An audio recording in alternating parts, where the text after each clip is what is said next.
Olá, povo de Deus, aplicações bíblicas Vânia Medeiro, mais uma vez com dica de como pregar. Olha aqui o conteúdo do nosso canal, temos aqui vários vídeos como pregar, de vários temas, temos também aqui aplicações bíblicas. Olha só, tá recheado esse canal com vários temas para você aplicar nas suas pregações. Se fosse você, não perderia nenhum vídeo, depois dá uma olhadinha em cada vídeo para edificar a sua vida. Vamos lá. Pessoal, só uma observação muito interessante. Durante todo o vídeo, todas as vezes que eu falar minha família, meu maior matrimônio, na verdade eu troquei a palavra o tempo todo. Na verdade, minha família, meu maior patrimônio. São palavras bem parecidas, mas eu sei que matrimônio é casamento, não tem nada a ver com patrimônio, tá bom? Então todas as vezes que você ouvir matrimônio, desconsidera. Quis dizer patrimônio. Nosso maior patrimônio é a família, tá bom? Eu fui percebendo na hora que fui editar o vídeo, falei, eu não vou gravar tudo de novo, não vou gravar novamente, só por causa que eu troquei a palavra. Espero que você compreenda. Tenha um bom proveito aí desse esboço. Se esse tipo de conteúdo é relevante para você, verifique se você ainda não é inscrito no nosso canal, se inscreva, deixe aquele like para reforçar o nosso trabalho, eu serei abençoado e você também. Hoje eu preparei aqui um esboço, daqui a pouco vamos para a tela do nosso computador. Você que recebeu um convite para pregar no culto da família, geralmente muitos domingos, né, nas igrejas de formas quase que gerais, na maioria o domingo é o culto da família, então você talvez tenha alguma dificuldade de pregar sobre família. Preparei aqui um esboço bem simples, mas com certeza vai te auxiliar aí na sua pregação.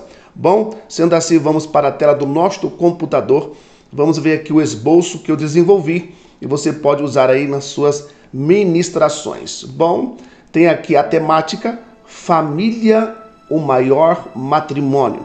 Eu usei um texto base para iniciar a nossa ministração.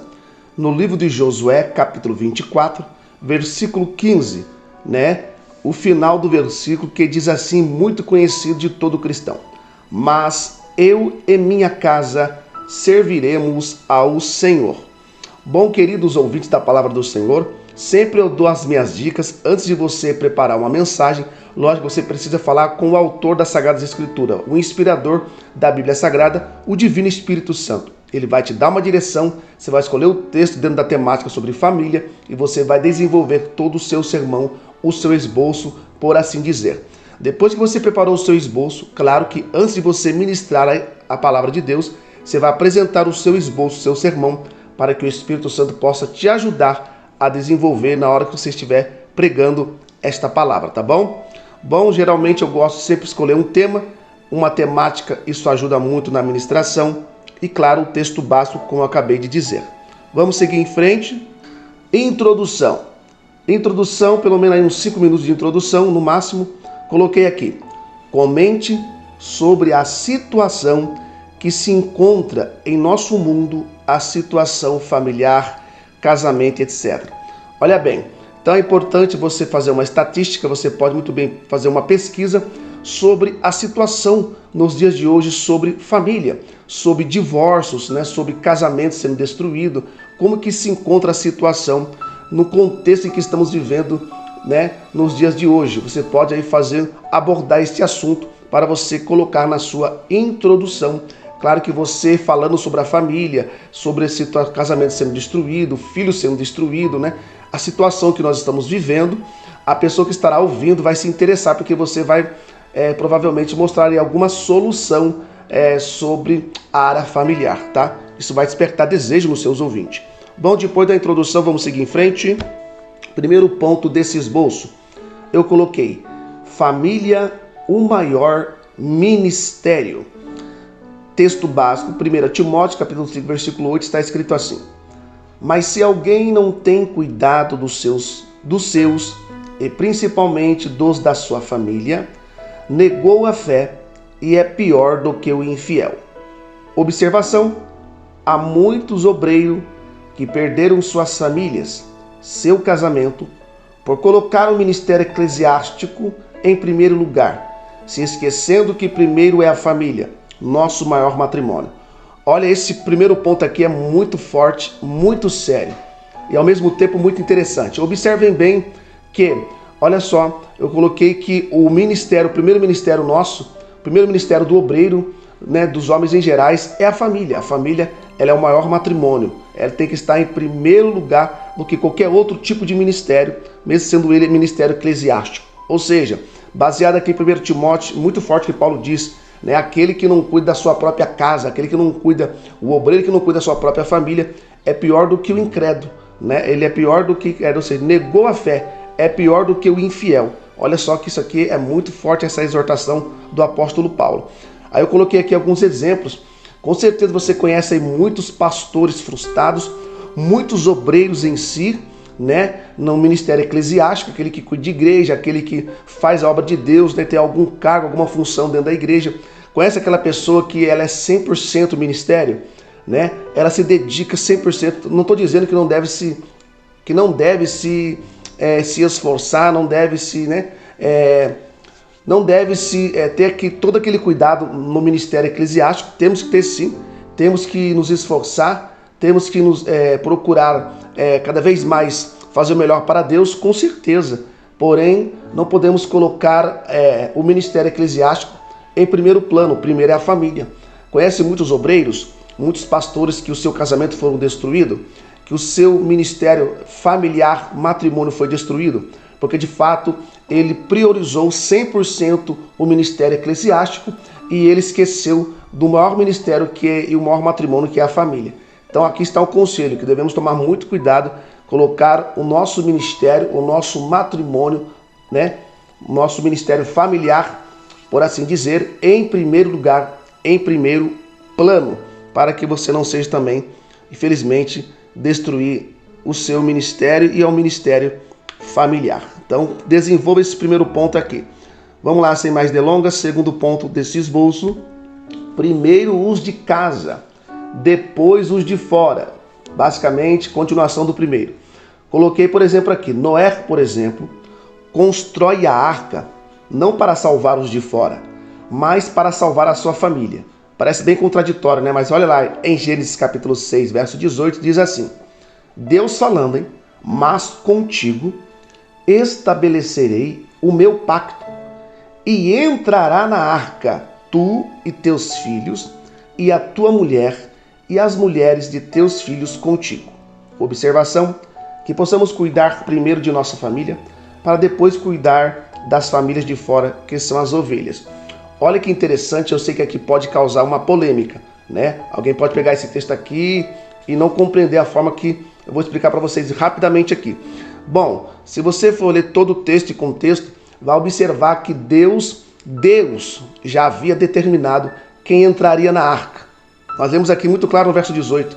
Deus disse: entrará na arca tu e teu filho, a tua mulher e as mulheres de teu filho contigo. Então Deus determinou quem entraria na arca. Deus pediu para Noé construir a arca, porque Deus destruiria todo ser que respira. Devido ao pecado que chegou às narinas de Deus, Deus decidiu destruir todo ser que respira, devido à iniquidade, o pecado que estava sobre a terra. Então Deus disse: a única forma, em outras palavras, em você se salvar, Noé, é através de uma arca. Então constrói a arca, Deus deu toda a direção para Noé. Claro, entenda bem, não significa que essas pessoas estão predestinadas a morrer, não é isso, tá? Ou seja, provavelmente ali, se alguém se arrependesse, com certeza seria salvo, não exatamente por causa da arca, né? Mas por crer nas palavras de Noé. Mas não crer na palavra de Noé. Então observem bem que Noé então constrói a arca para salvar a sua família, para não morrer junto com as outras pessoas no dilúvio. Por isso que Deus já havia direcionado a Noé dizendo quem entraria na arca. Então com isso eu aprendo que devemos primeiro cuidar da nossa família, né? Construir a arca para a nossa família, salvar a nossa família. Depois a gente constrói a arca para salvar os de fora. Basicamente seria isso que eu estou tentando dizer. Bom, sendo assim, vamos para o terceiro ponto desta mensagem. Claro, desenvolva bem esse segundo ponto aqui, que eu sei que ele vai causar com certeza uma polêmica, mas vamos lá. Terceiro ponto: como convencer a família, ou minha família, para entrar na arca. Vamos lá, sendo o maior exemplo dentro de casa para a família. Primeiro ponto: Noé era varão justo e reto em suas gerações. Noé andava com Deus, Gênesis 6 e 9. Se Noé não desse exemplo de homem de Deus dentro da sua casa, jamais seus filhos dariam ouvidos para seu pai.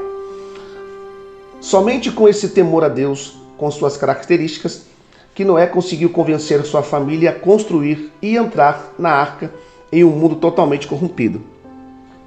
Então, quando a gente olha todo o contexto, como estava o mundo, as pessoas no contexto na época de Noé, como é que Noé ainda conseguiu convencer os seus filhos, além de construir a arca, que parecia uma loucura, né? Não chovia, e também conseguir convencer a família toda a entrar para dentro da arca.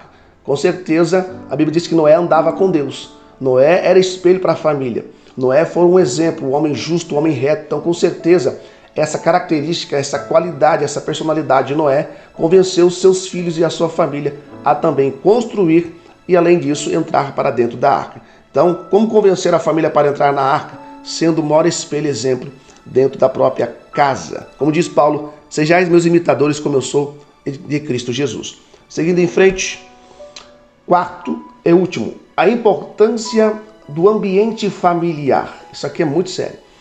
Exemplo, por que o filho pródigo resolveu voltar para casa depois de perder tudo? Porque seu pai havia criado um ambiente agradável, totalmente familiar. Detalhe, ao contrário, jamais seu filho escolheria voltar para casa. Provavelmente escolheria outro lugar, casa de parente, casa de colega, etc., menos a casa do pai. Último ponto, que possamos transformar nosso lar como verdadeiros ambientes familiares onde Deus é o centro. Olha que interessante a importância do ambiente familiar. Eu dei o exemplo aqui, já de Noé, com certeza também o exemplo da parábola do filho pródigo. Por que é que o filho pródigo resolve voltar para a casa do pai? Não simplesmente por causa que ele perdeu toda a sua riqueza, ou a parte da herança. Não, porque ele poderia ter escolhido outro lugar, ou ficar na rua mesmo, ou na casa de algum parente, de algum colega, enfim, em algum lugar, menos voltar à casa do pai.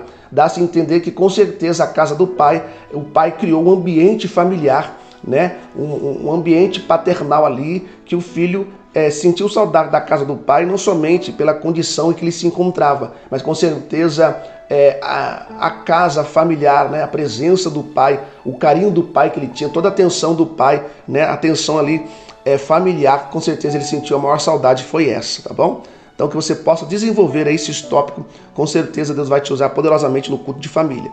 Vamos para a conclusão. Priorize a sua família, ela é seu maior matrimônio, o nosso maior ministério. Amém, queridos? Que Deus possa abençoar a tua vida. Deixe aí os seus comentários de onde você está falando, qual cidade que você, na verdade, de onde você está assistindo esse vídeo. Com certeza você vai ajudar o nosso canal e eu também você está sendo abençoado por esse esboço aqui em nome do Senhor Jesus. Amém, queridos? Deus possa abençoar a tua vida. Até o próximo vídeo, é claro, se o nosso Deus permitir. Deus nos abençoe. Até o próximo esboço bíblico.